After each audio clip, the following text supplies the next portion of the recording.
آپ میں سے یہاں پہ کتنے لوگ ہیں، نوجوان بھی ہیں، ہمارے سینئر لوگ بھی ہیں، کہ جن کی جان و مال کی حفاظت کے بارے میں وہ بے فکر ہیں جو ریاست نے کرنی ہے؟ کیونکہ ہر بندہ اس بات پہ کنونس ہے اندر سے، چاہے اس کا اظہاریہ ہو یا نہ ہو، کہ ریاست پاکستان 25 کروڑ لوگوں کے جان و مال کی حفاظت کرنے سے قاصر ہے، اور ریاست کی یہ پہلی ذمہ داری ہے، آئینی ذمہ داری بھی ہے، اخلاقی بھی ہے، اور یہ ہر قسم کی ریاست ہوتی ہے، چاہے وہ آئینی ہو، غیر آئینی ہو، بادشاہت ہو، کہ اس سے اپنے شہریوں کے جان و مال کی حفاظت لینی ہوتی ہے۔ ریاست پاکستان اس وقت بالکل نام کی کوئی چیز ایگزسٹ نہیں کرتی۔ سودا بات ہوگی اور یہ اس طرح ہو سکتا ہے۔ میرا خیال ہے کہ حوصلہ افزائی کے لیے تو یہاں پہ جناب مجیب شامی صاحب، جس نے ہمیشہ میں مثبت سوچ کی تربیت دی ہے، ہمیں مثبت سوچ کے ساتھ پروان چڑھایا ہے، لیکن اب یہ بھی اس بات پہ تو افسوس ہوگا کہ جن کی ہماری جن قوم پہ 5 دہائی تربیت کی ہے، تو اس حاصل کلام یہ ہے کہ اب وہ ہمارے میں جب مایوسی دیکھتے ہوں گے تو ظاہر ہے کہ ان کی پریشانی بھی شاید تھوڑے اضافی ہوتا ہوگا۔ یہاں بڑے کئی سینئر لوگ ہوں گے، اور شاید میرے بھی ایج گروپ کے 2-4 بندے یہاں نظر آئے۔ میں صرف ایک بات یہاں آپ کے سامنے رکھتا ہوں، اس سوال کا جواب نہیں چاہیے، وہ آپ کو ہی معلوم ہے، مجھے معلوم ہے۔ آپ میں سے یہاں پہ کتنے لوگ ہیں، نوجوان بھی ہیں، ہمارے سینئر لوگ بھی ہیں، کہ جن کی جان و مال کی حفاظت کے بارے میں وہ بے فکر ہیں جو ریاست نے کرنی ہے؟ کوئی ایک بتا دیں۔ اور یہ کوئی آج کی کہانی نہیں ہے۔ عاوض صاحب، ان کو اعزاز ہے کہ یہ کراچی میں تو شاید 50 سال سے شروع ہو گیا تھا، کہ جس بچپن میں نے بڑا ہوا ہوں تو کبھی یہ تصور نہیں تھا کہ آپ کو اپنی حفاظت، اگر آپ جتنا قیمتی گھر، جتنا بڑا گھر، جتنا ایک اہم گھر، اتنی زیادہ حفاظت کے بڑی دیواریں اونچی بچانے، گارڈز جو کچھ کرتے ہیں، اوپر فینسز، وہ بارب وائر، سب کچھ کرتے ہیں، کیونکہ ہر بندہ اس بات پہ کنونس ہے اندر سے، چاہے اس کا اظہاریہ ہو یا نہ ہو، کہ ریاست پاکستان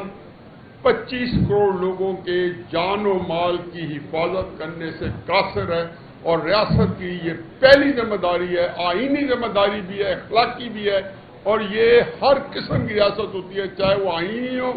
غیر آئینی ہو، بادشاہت ہو، کہ اس سے اپنے شہریوں کے جان و مال کی حفاظت لینی ہوتی ہے۔ پہلی بات یہ ہے کہ اس لیے میں تھوڑی 2 باتیں کر کے میں اصل میں اس سے بات کرتا ہوں۔ دوسری چیز یہ ہے کہ ایک مرض ہوتا ہے کینسر بیسیکلی ایک کریب کا نام ہے، یونانی لفظ ہوگا کسی زمانے میں، اس کو انگریزی نے اڈاپٹ کیا، اور وہ اس کا یہ ہوتا ہے کہ 10-12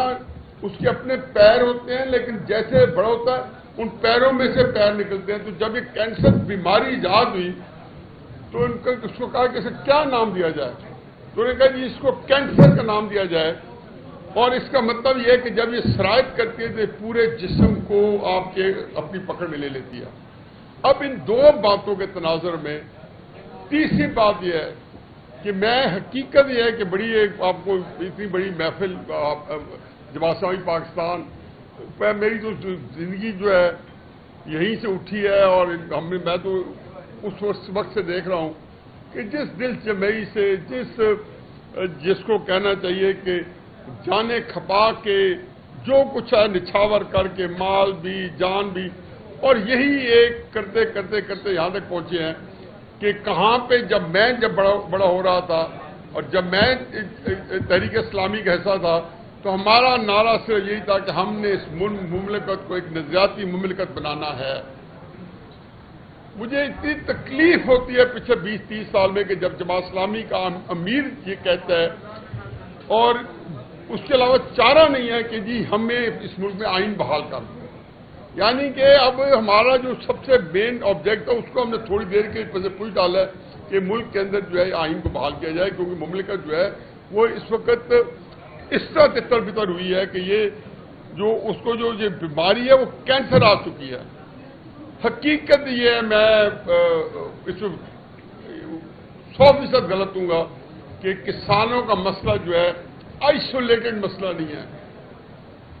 ہمیں اب شامی صاحب اور میں جب یہاں آ رہے تو ہمارے ایک دوست تھے, تو شامی صاحب نے کہا آپ چلیں, کہتے جی وہ ان کو کسانوں کا مسئلہ لے کے بھیج رہے ہیں, ان کو پتہ ہمارے کیا مسائل ہے, اور انہوں نے اپنے مسائل کی جب فہرست بنائی تو لگا کہ مسائل تو ان کے تھے, کسانوں کے مسائل ہی نہیں ہیں. جب ہم میاں والی سے ذمہ دارہ کرتے ہوئے تمہارا خیال تھا کہ شہر جو آسودہ حال ہوگا اور کسان جو ہے وہ پرابلم ہوں گے, یہاں دیکھا تو یہاں کے مسائل جب بندہ سنتا ہے تو اپنے مسائل آدھی بھول جاتا ہے. دیکھیں جی اب اس کا کیا حل ہوگا. میرا خیال ہے جی کہ دو باتیں ذہن میں رکھیں کہ جیسے میں نے پہلے یہ عرض کیا کہ ریاست پاکستان نہیں یہ سارے کام کرنے تھے. ریاست پاکستان اس وقت بالکل نام کی کوئی چیز ایگزسٹ نہیں کرتی, طاقت ایگزسٹ کرتی ہے, اور اللہ کا لاکھ لاکھ شکر ہے, میں اس حقیقت ہے اس لحاظ سے بڑا عقیدت مند ہوں دل کی گہرائیوں سے کہ اس کی وجہ سے ہمارا بھرم ہے. اور میں شاید اللہ میاں جو کوئی دیدار پیدا کر دے کچھ عرصے بعد, اور جیسے طیب اردگان آیا ہے اور وہ ٹھیک کر دے, کیونکہ ریاست بچی رہتی ہے اور یہ طاقتیں بچا کے رکھی ہوئی ہے, اس میں اور کوئی کردار ہے نہیں. اسی طاقت کی وجہ سے بھرم لگا ہوا ہے, وگرنہ ریاست پاکستان جو ہے وہ ایگزسٹ نہیں کرتی. کیسے مسائل حل ہوں گے, کیسے نہیں ہوں گے, میرا خیال یہ ہے کہ آپ اس کو بھی لے کے چلیں, لیکن اصل مسئلہ یہ ہے کہ جی وہ جو نظام ہے, مجھے ڈر یہ ہے کہ یہاں پہ میں نے دیکھا ہے کہ ہر قسم کا اقتدار ازمایا گیا اور اس کی ایک شیلف لائف تھی, ایک ایکسپائری ڈیٹ تھی, وہ ایکسپائر ہو گیا. میں شامی صاحب اور میرے انتہائی قابل احترام امیر جماعت اسلامی پاکستان, مجھے ڈر ہے خدشہ شامی صاحب کہ اب نظام کی یا پاکستان کی ایکسپائری ڈیٹ کے قریب نہ آ جائے. ہر چیز کی شیلف لائف ہے, ہر چیز نے. تو یہ ایک ایسی سچویشن ہے کہ میں تو جی میرے اندر بڑی پشمردگی ہے, میرے اندر انتہائی حیثیت نے مجھے قبضہ کیا ہوا ہے, اور انتہائی غلط کیا ہوا ہے, نہیں ہونا چاہیے, اور ہو سکتا حالات بہت اچھے ہوں. اور میں ان کی حوصلہ مندی کی داد دیتا ہوں اپنے انتہائی شفیق محترم بھائی شامی صاحب کی بھی, اور اپنے امیر جماعت اسلامی انتہائی قابل احترام حافظ نعیم رحمان صاحب کی,